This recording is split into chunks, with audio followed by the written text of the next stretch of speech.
Where you get colds from flowers or plants. I really don't like hay fever. It's just, it makes me feel rubbish.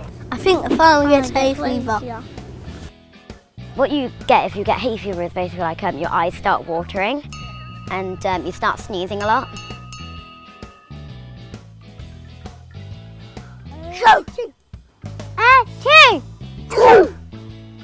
A sneeze is snot coming out of your mouth or nose.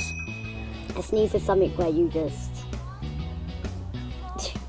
blurp it out. A sneeze is when something can get in your nose and your body wants to get rid of it, so it sneezes.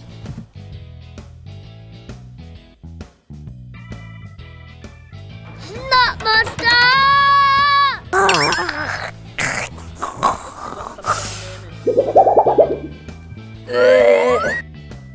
Hay Max is great for kids like me. It traps more than 1/3 of the pollen before it can get in and give me a runny nose or sore eyes. It's really easy to put on. I can even put it on myself because there are no drugs in it and it's natural. My mum likes Hay Max because it makes me feel better and the little pot lasts ages. We